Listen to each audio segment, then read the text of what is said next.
Hey everyone, welcome back to At Work with Dante Maddox. I am a little tired again, but I had a really good day at work. My day was really good actually. It got really weird because I came home and I stepped on a frog on accident. And I don't know how you feel about frogs, but these frogs hang out in front of my house at night when I go outside, and like they let me pet them sometimes, and now there's a bunch of them hanging out, and I think it's because I don't like harass them or anything. But then like tonight I accidentally stepped on one while I was taking out the trash, and I just sort of didn't ruin my night, but man, I just couldn't believe that happened, you know. So this is page 10. I'm gonna ink it right now a little bit. I'm not off tomorrow. I gotta work tomorrow and maybe even Sunday. So I'm not sure exactly the next time I'll be able to really sit down and get some work in. So this will be another one of those kind of nights where I'm just kind of doing some ink work and hanging out, and then I'm gonna play a little more Warframe because I'm almost ready to build. I'm almost ready to build this new sword I saw. I bought the blueprint. So like I'm a little excited about that. I'm not as excited about that as I am about drawing right now. I'm excited about drawing, but I am excited about playing a little Warframe. Alright, so let me just throw on a new layer for my inks. We'll reduce the fill down to maybe like 60%.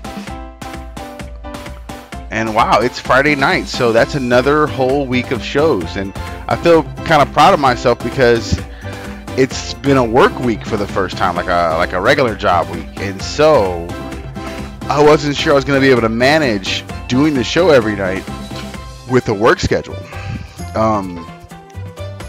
It's logistically a little difficult, but not impossible, and I am going to make some adjustments in order to get more work done. I had a little bit of a setback because I thought they wouldn't let me bring my tablet to work, you know, and I was like, okay, well I gotta start like thinking about maybe finding a job that's closer to my house so the commute doesn't take up so much of my time. But I'm one of those workers, you know, so even though I don't have any like long-term aspirations to be an employee there, they like the work I do. And yeah, so now I'm just gonna figure out how I can like make it work. So I'm a sucker that way, you know. So we'll see how it goes. But yeah, so the managers really liked the work I was doing today, and that worked out pretty well. It was nice to hear, you know. So they got me, at least, you know. Yeah, they got me. I'm going to keep trying to work there as best I can, as long as I can, you know, because I'm only ambitious in terms of being an artist. After they got to cut the deck with me. I don't know. I'm not all that terribly ambitious when it comes to other stuff, you know. So, and I can't even honestly say that I'm ambitious about being an artist, to be quite honest. Like, maybe I'm not, to be honest. I don't know. I'm not unambitious. I mean, I do put in the hours when I can, and that's the issue, when I can. I just think I'm a little too old to try and sacrifice everything at this point. I got to make it more of a compromised sort of situation. But you know, we shall see. But yeah, don't mind me. I'm just kind of unwinding at the end of the day. No, I am not an artist at work. I work at a retail store that doesn't take too kindly to any negative online behavior, so I just preferred not to like go into any detail about what happens at work or the things I do at work. So I'm vague on purpose. But no, I'm not an artist at work. I'm a regular worker. I just needed a job to pay the bills, you know, because this doesn't pay the bills yet, and I gotta be honest with myself and consider that it may never. So if I can pay my own way with a regular job and do these comics, that'll make me plenty happy. So that's kind of where I'm at right now. But you never know. Like, this first issue might come out, and I might sell a bunch of copies of it. I don't know how that's gonna go.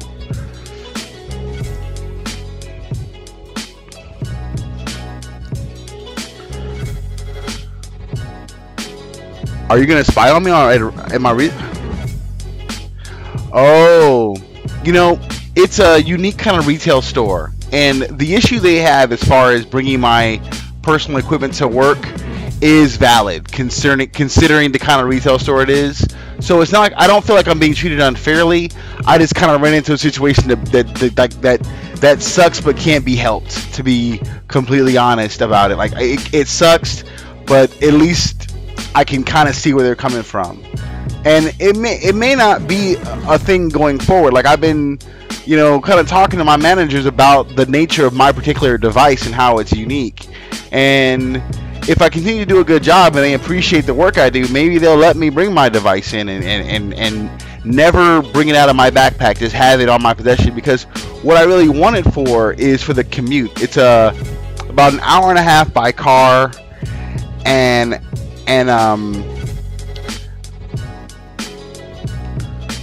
oh, that's fair, but what it is they don't want any negative press. So they don't want me to go on Facebook and complain about my job, with details about my job, you know what I mean? And it's one of those things where it's kind of a red flag for both the employee and the employer. It means that they have all that kind of negative press, and then maybe there's some kind of, they earn some of it, And then from an employee standpoint, I tend not to talk about work on my social media anyway. Because, like, I got coworkers and stuff. And how I may feel about those coworkers is my own personal business. Which means I got to keep it that way. I can't go home and get on Facebook and start running my mouth about my coworkers. Because one of them might actually be on my Facebook at some point. And then what am I going to say, But, yeah, it's one of those things where it's a rule that I wouldn't need, because I don't particularly talk about work on Facebook anyway. Like, as far as Facebook goes, my job is assistant suplex champion. That's the name of my job title, because I don't even want to go there. I don't even, like, if I'm currently at a job, I probably don't have any Facebook friends at that job. That I'll make Facebook friends if I'm not working there anymore. It's just sort of my own little thing. I'm nice and stuff at work, but I don't know. I've had a lot of jobs, a lot of part-time jobs, a lot of restaurant kind of jobs, and you make friends over time. And I'm really kind of like hesitant, because I just want to work at this point and come home and draw.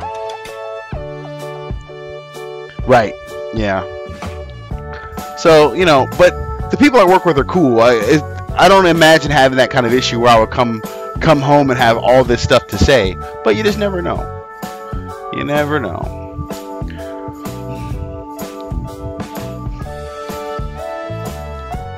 This music is like a commercial almost. Probably is a commercial.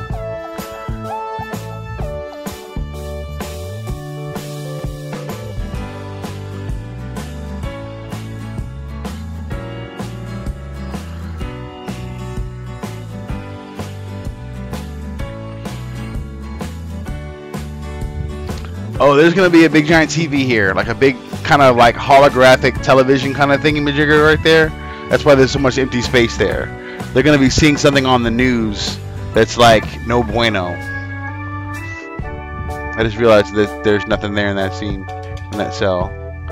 This is the only like sort of action shot in the first issue where there's like some sort of fighting, And that's all I'll say. There's some sort of fighting going on in this issue, in this next little sequence.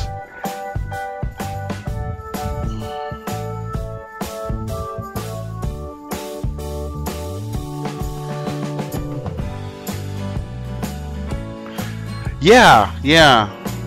Because I mean, social media is what it is, and their whole thing was you just never know what can go viral. And so they said, like, look, we don't spy on you. We don't check your Facebook page at all. But things tend to go viral. So if you say something and it gets shared to the right person, that's it. And, they're not wrong about that. You could say something on your Facebook post and it'll make you famous. And maybe you don't want to be that famous. You know what I mean? Like, you never know. And so, yeah. But, it's just kind of right now, it's more of a minor inconvenience that I think I can overcome over time, especially if I can get home and still have the energy to draw a little bit. I get 2 full days off. I gotta just take advantage of those days off a week.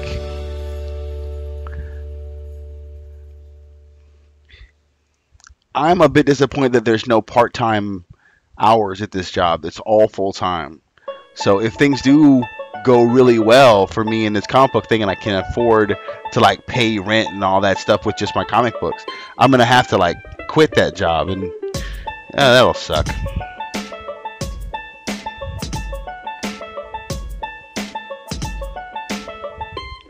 Oh no, they have super duper powers.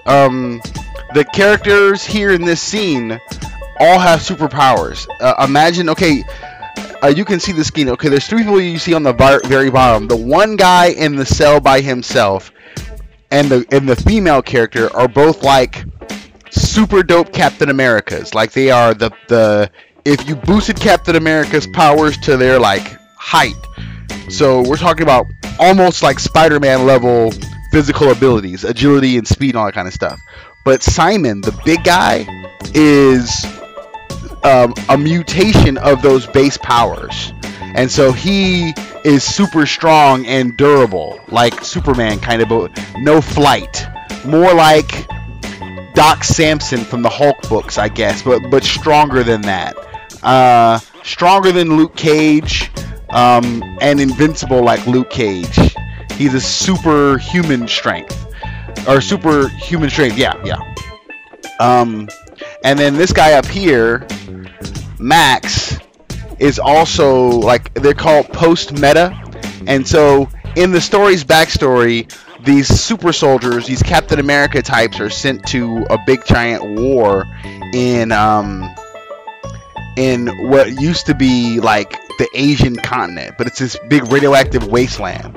And while they're fighting this war, the radioactivity mutates some of their abilities. And so all of the powers in the story are based on like fire, water, wind, and air, like the natural elements, electricity.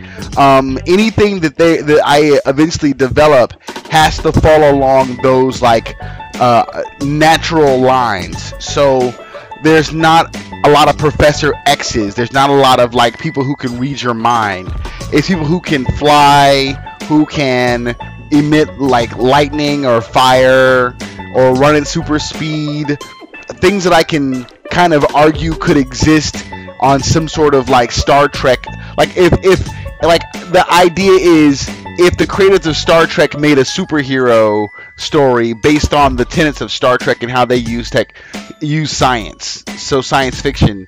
So like the Human Genome Project is a huge part of how these people end up existing.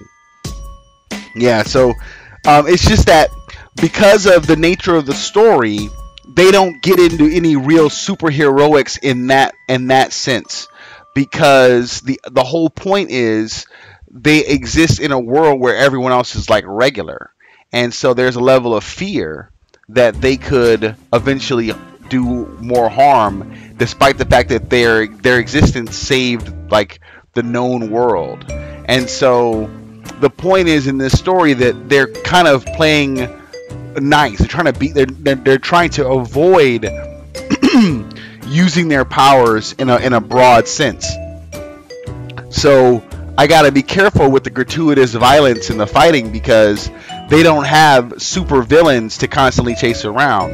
They're kind of dealing with criminal situations where their powers would be of a benefit, but not because, you know, the criminal in question is necessarily like them.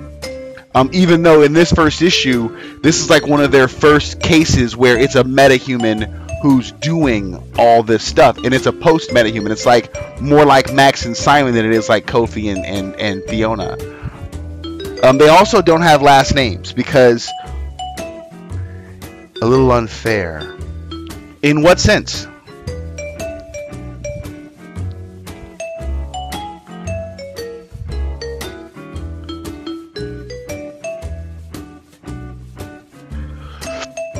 Superman factored a lot, because I grew up reading Superman and Batman and Spider-Man and all those books. Superman factored a lot into the worldview I wanted to establish.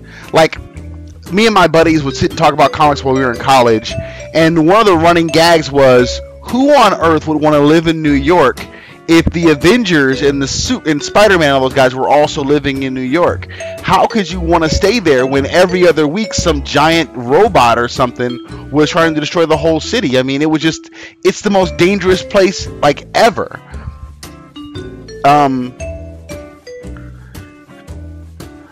Right, exactly. If the enemies don't rise to hell level, then I can't. So right, so instead of doing a Superman book where they're constantly like whipping everything up and saving cats from trees, it's more of a, okay, the X-Men have this dynamic where there's a world of people who hate and fear them because they have superpowers, but they somehow don't hate and fear Captain America or Thor or even the Hulk. I mean, in a way, like that rule only seems to matter if you're born with your powers.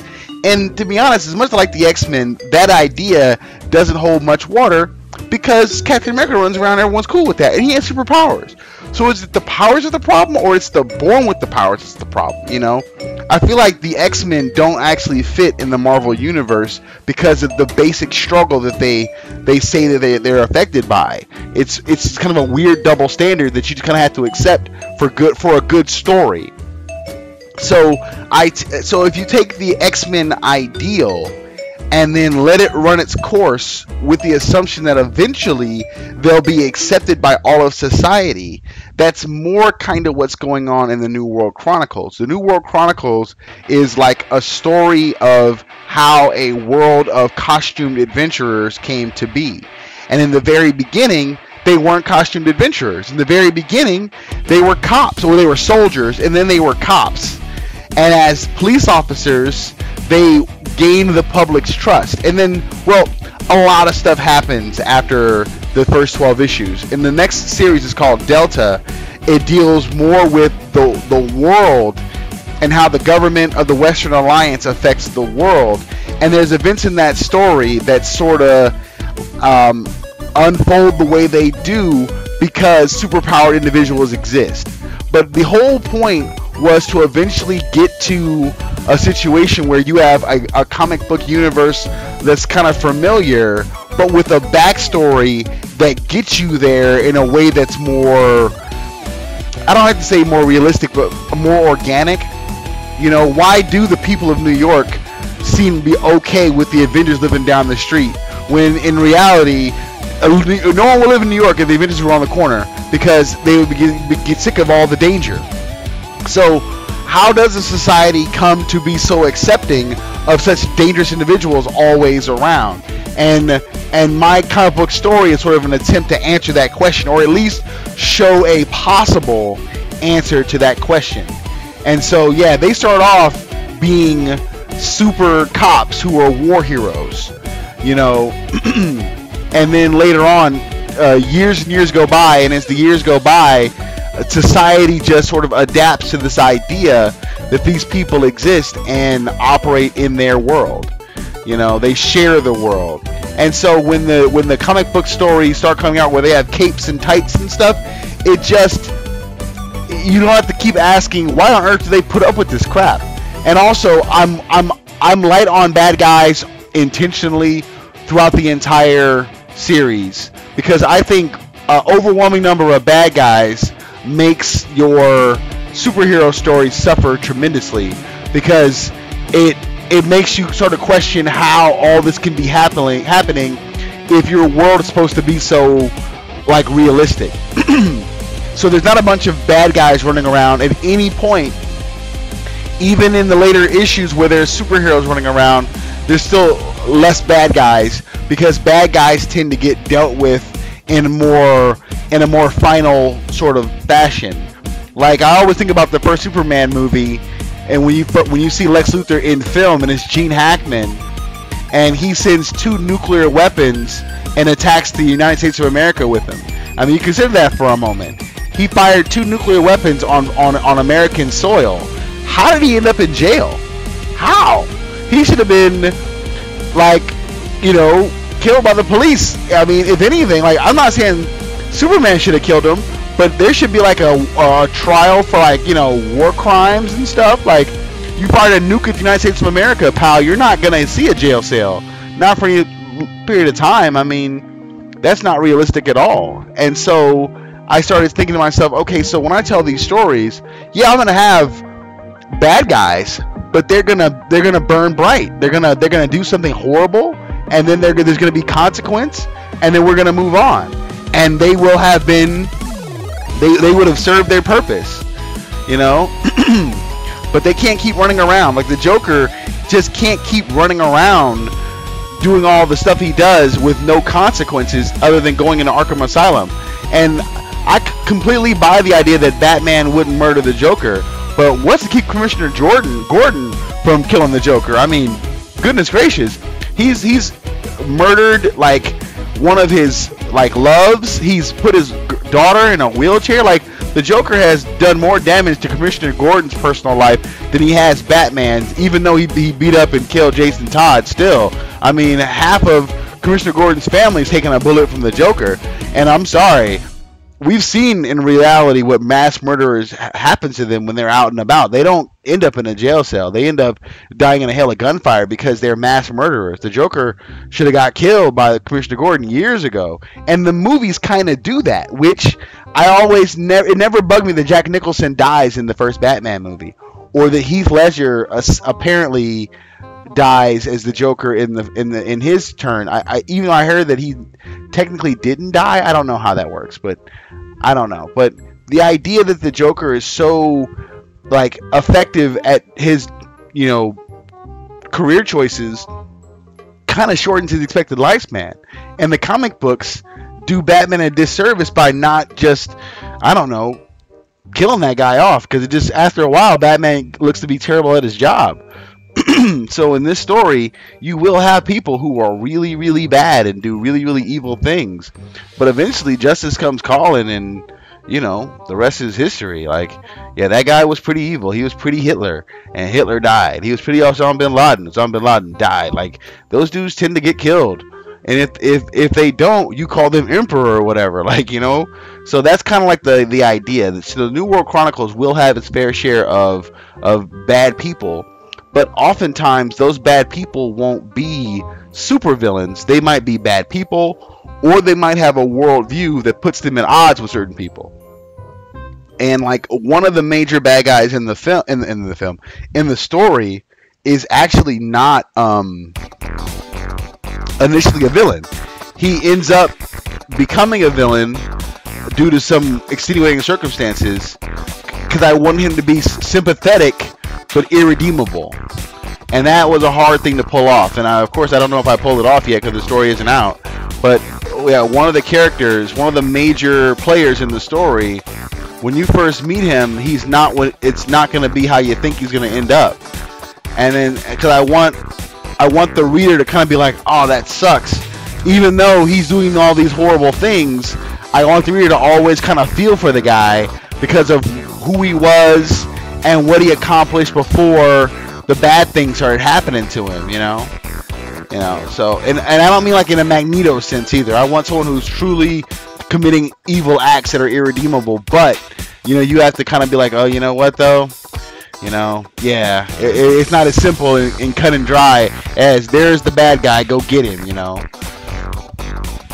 It's mostly just all my different takes on comic book storytelling over the years, and like, instead of complaining about it, offering an alternative story that may or may not be cool.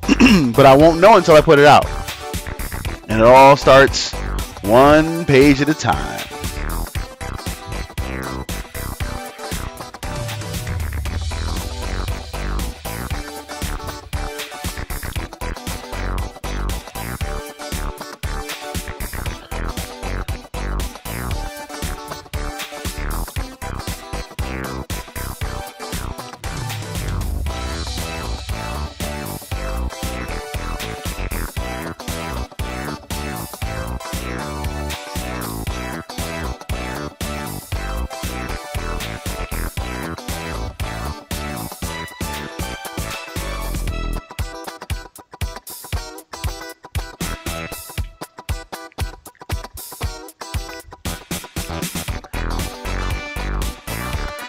But your concern is noted. Like the idea that they're gonna see more regular common thugs than they're gonna see superpowered adversaries is a bit of a challenge. I just hope it's a worthwhile one, you know.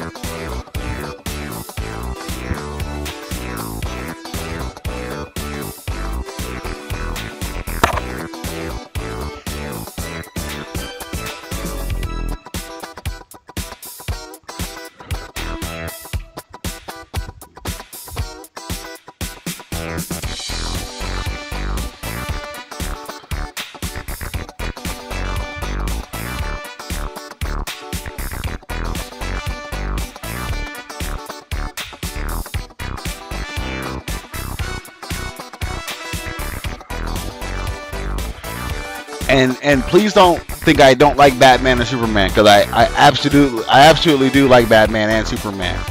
I just, it's one of those things where you might enjoy the story you're reading, but you can't help but thinking about it on a bunch of different levels. And on some levels, when people who don't read them every month have complaints, some of those complaints are valid, especially when they start making movies. It doesn't mean the story's not as good or not as enjoyable, but if someone reads something or hears something and they have a reaction to it, I don't, that's their reaction, and a lot of that comes from just their perspective and their worldview. So when people complain about I'm a big Spider-Man guy all my life, big Spider-Man fan. When people complain about not liking Spider-Man, I just never really cared. It's like, okay, I think Spider-Man will be okay if you don't love him as much as I do. There's enough of us out there to keep the books going.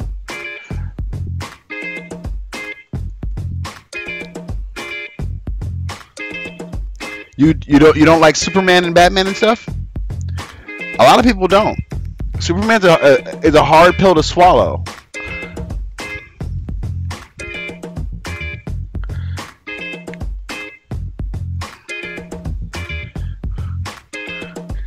I kind of always cut Superman a little bit of slack because he was created by a couple of kids, who just got the opportunity of a lifetime and did something amazing, But truth be told, they hadn't put as much thought into it as we'd assume they did, not early on. And back then, comic books, like the intent of it all, wasn't the same as it is now. Like what they were attempting to do from month to month wasn't the same. The pressure wasn't the same. They were having fun back then. Sometimes what bugs me about comic books is I feel like the people who do them aren't having a good time. And that doesn't bug me as much as it distresses me. Dude, you know what? Her television series grew on me quite a bit. And personally, and I don't know if you've read this, but Crisis on Infinite Earths is the greatest comic book story of all time. And even though it's changed through storytelling, the death of Supergirl was one of the big events in Crisis. You've probably seen the picture of Superman holding Supergirl and she's dead, and like all the superheroes are there.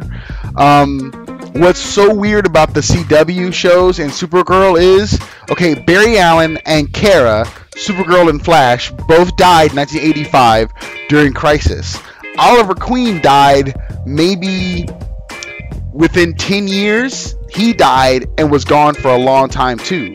So those three characters spent Barry Allen didn't come back to be the Flash until 2007, 2008. He was dead from 85 to 2008, I think.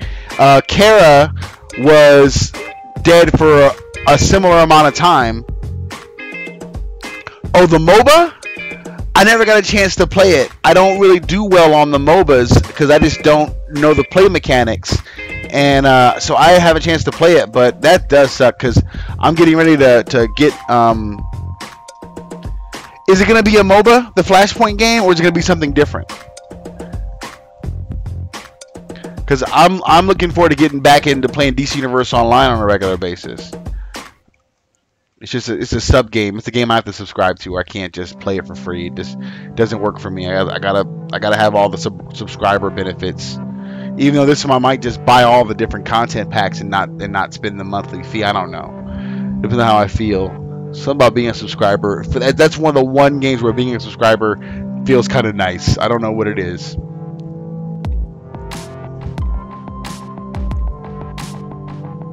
Ah, yeah. See, they made her character the revamped version of Kara that came out of Batman and Superman comics. Like, they reintroduced Kara as the original Supergirl in Batman and Superman in the books, and then that character is like the character on the Justice League cartoon. She's younger, but the original Supergirl Kara from 1985 was, yeah, it's true. She was like older. It was her and the original Batgirl, or actually the second Batgirl, the one everyone knows about, Barbara Gordon. The first Batgirl was a different character altogether that was written out of the story, never brought back. But yeah, her and Barbara Gordon would run around together, and they were the new world's finest in the 80s. So instead of Superman and Batman, it was Supergirl and Batgirl. And she was an awesome character. You can always tell which one is her because she wore a red headband. And she was older and more mature and more like the television series character than the teenager you see on the cartoons. You know, which is why I kind of dug the television series as far as the casting and stuff goes. Like, I didn't give it a chance at first because it was just another show. And I'm like, you know, I'm watching all these shows, and I don't feel like watching another one. And then I ended up watching some episodes on like demand or whatever of Supergirl, and I was like, okay, this show is good. And now they're gonna bring it to the CW, which I think is gonna be awesome. I gotta get caught up on my Flash episodes before the new season starts. If it hasn't already started already. Me and TV have a good relationship, but it's never live television. Like I don't watch it live. It's so hard to plan around being in front of the television when I don't have to. Like, if I don't have to, it's hard to sit down and go, okay, it's 8 o'clock, I gotta tune in to watch this show. No, I don't. I don't have to do that. I can watch it on Hulu or Netflix or you name it. I can find it, and I will enjoy it just as much, you know, after the fact. You know, Agents of S.H.I.E.L.D. might be my favorite of the superhero shows that comes on like a regular network, because there's limitations to network television, you know. And that's not a knock against Flash and Arrow, because I think Arrow is surprisingly awesome, and the Flash is everything I expected it to be about the Flash. Even though what's weird about the Flash show is Grant Gustin, who plays the Flash, looks like Wally West. I do like the Netflix series. Was that the one, this past one, where they you've seen the whole season, right? Let me know before I say anything, because I don't know if you saw the whole season or not. I don't want to spoil anything.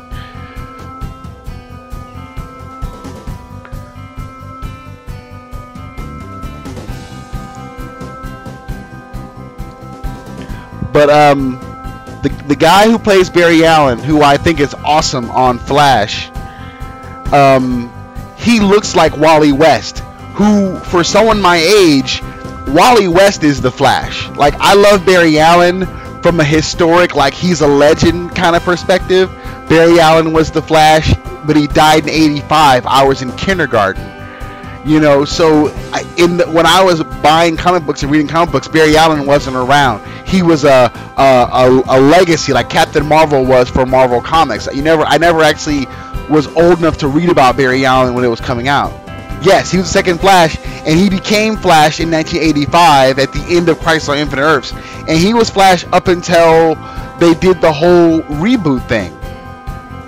Okay, so you know exactly what I mean. So like, when I see Grant Gustin, he looks like the Flash I grew up with, but that was Wally West. Wally wasn't, I guess they have another guy playing Wally who's cool, the actor playing Wally West, but that's a New 52 thing. Yeah, that's a whole New 52 thing. Like, I'm super okay with that, because it's do what you're gonna do with comic books. I used to be more like up in arms. And I think when you can make a change to a character and it just kind of fits the overall story and it makes the story better, go ahead. The way they did the Iris family, the West family, I'm sorry, Iris and her dad, making Wally West black and the whole 9 yards, what they did to the overall story, I ended up enjoying it a whole lot and it didn't detract from it at all. So I never...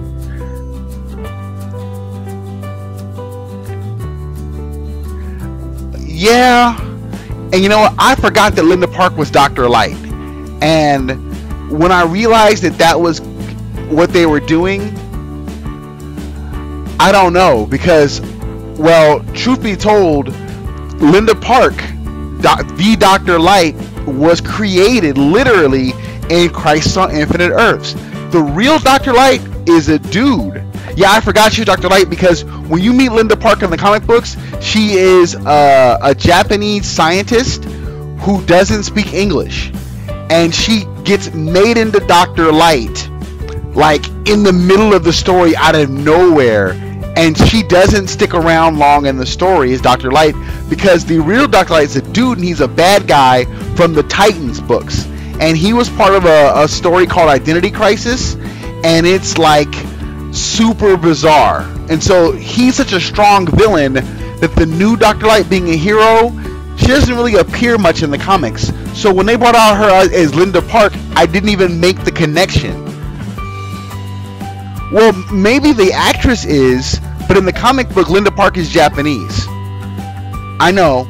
Or maybe no, she's Japanese for sure because she doesn't speak English, and so when she showed up to talk to the heroes, she's speaking Japanese, and Superman has to translate for her because he can speak like all the languages, and so they were like, oh, okay, because she was basically, oh, she is, okay, I didn't, that's okay, so it is. When you said that, I totally remember that it is a Korean name. Maybe her name isn't Linda Park in the comic book. I have to look that up. But yeah, the new Dr. Light, which is the female lady, appeared in 1985 in the middle of Crisis. Basically, she was a scientist who was examining the spatial anomaly that was part of the whole Crisis storyline. And the Monitor, who was the major hero of Crisis, transformed her into Dr. Light in the middle of the story. Like, she had no previous mention. She wasn't a character anywhere. They just created her from scratch, and only because the villain Dr. Light had been turned into kind of like a Wile E. Coyote kind of a character. He was a bad guy in excuse me, all this talking.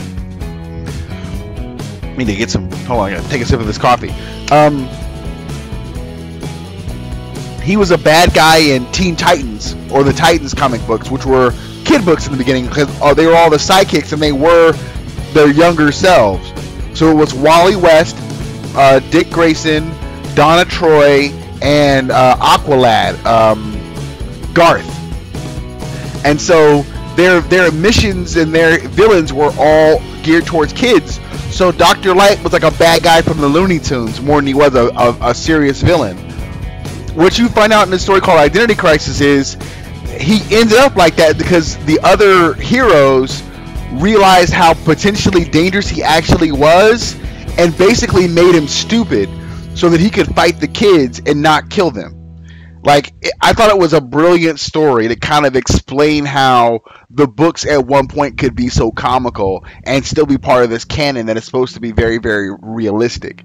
And so they made Dr. Light basically a debilitated major villain who had been turned into kind of an idiot in order to keep him from hurting any of the kids. And you find out that it's this whole big conspiracy, and it's, if you haven't read Identity Crisis, it's a great book to read, especially if you don't read a lot of DC comics, because of it goes so far back in the history that each issue gives you a weird kind of history lesson. So if you're ever curious about the history of comic books, like as far as the canon and the story, reading Identity Crisis is on one hand just a really good read, and on the other hand a who's who of the history of the DC Comics universe. It's It's one of those books I highly recommend people check out if they get a chance. Especially if you're not into comic books. It's one of those kind of books. And it starts off with who killed Sue Dibney, and you're gonna find out about the elongated man, and oh god, that's a fun read right there. Identity Crisis is a heck of a read.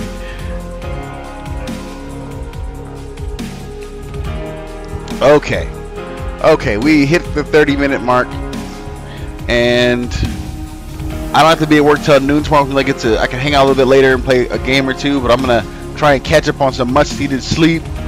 As always, I'm so glad I switched to Twitch for my live stream for art, because I get a chance to talk to people while I work, and that's awesome. No show tomorrow night. It's Saturday, but that means I'll probably just be on drawing random stuff, potentially. I have to work until 9, so I won't get home until around this time, and so I don't know. I can't call it. If I don't appear online tomorrow, it'll be because I'm just pooped. Especially if I have to work on Sunday. It's like everyone works on Sunday, so it looks like I'm gonna have a day off until like Monday. So we'll see. But on Monday, I'm gonna put my foot in it and get caught up on all this work. I'm so close to being done with the initial pencils for all 23 pages, I think, or 20, 21. It works, but I don't think people think YouTube and think about live streaming. YouTube is for watching videos that have been edited, put together, and presented. They're just now starting to get into live streaming, and here on Twitch and Twitter, and the number of users who are on Twitch, and Twitch is all about live streaming. It's just easier. Well, YouTube as a whole has been around longer, but for live streaming, I don't know how long they've been doing the live streaming. You think so? Okay, because I never had a problem with how the service functioned. And I really like YouTube's video editor. I couldn't get you, or not you in particular, but oh, I see. I had 2 viewers. I had 3 a minute ago. I've had like a total of 6 viewers check out my at work videos. Whoa, wait, what happened? Whoa. Oh, man, I totally get that. I totally get that. I'm not gonna all of a sudden stop streaming on Twitch. I get what you're saying, though. I mean, I totally understand. Like, don't even sweat it. Everyone has their own experiences with all kinds of things, and I might end up feeling the same way in 6 months. Who knows? So far, Twitch hasn't been terrible. It's the only thing that's so far bugged me a little bit is sometimes it doesn't want to upload my stream to YouTube. Oh, I guess I haven't run afoul on any of their issues yet, except for the music. I use YouTube's like royalty-free music, and they dinged me the other night for a song that I didn't know was questionable, and it's like, okay, but there's that. But I just like the fact that Twitch seems to have a bigger audience when it comes to live streaming. Yeah, that's why I use their music. YouTube has its own files of music that is supposed to be free. And so I've never had an issue on YouTube using their music. Even though I did have an issue on YouTube streaming.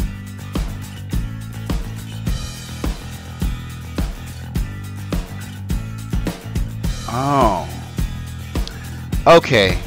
See, I don't know if I'm probably going to eventually run into those issues in the future, but at this point, I don't know if I run into those issues on either Twitch or YouTube.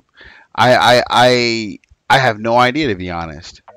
I have all my settings are set to like automatic, and like yeah. Eventually, I will have to look into that and let's see. Let's go.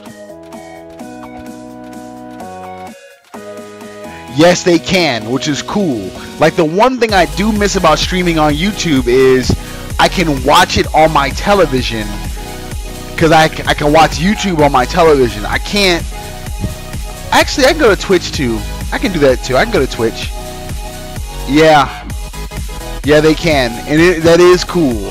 That is cool. And you know what? I will go eventually. Well, one thing I'm going to do eventually is just stream on both platforms. I'm just not ready to do that yet. But once I'm ready to do that, I will definitely be streaming on both platforms, and then that'll just be how I do it, and I'll get the best of both worlds. So far, in my limited experience, I've gotten more people to actually pop onto the live stream and interact with me while I'm doing my thing on Twitch than I had in YouTube, where I could only get like one viewer on YouTube, and that person, if that's even a real person, never said anything, you know.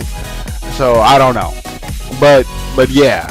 I'm gonna take a quick break. I'll probably hop on it in about 20 minutes and play a couple of Warframe missions. I'm looking for one particular item, and I gotta keep completing these missions in order to get the item to drop. So I don't know how long I'll be able to keep my eyes open, but I want to try and get this sword started so that maybe when I log on again, I can use it. It's like a rapier, like a straight up Princess Bride sword, and I'm like so excited about that. So I'm gonna call it. As always, thank you guys for stopping in. This video should be on YouTube maybe tomorrow, depending on how long it takes for it to download. Come on, dude. There you go. So I'll be around this weekend, probably doing some gaming, some art. But Monday night at 11 p.m. Eastern Standard Time, I'll be at work with Dante Maddox.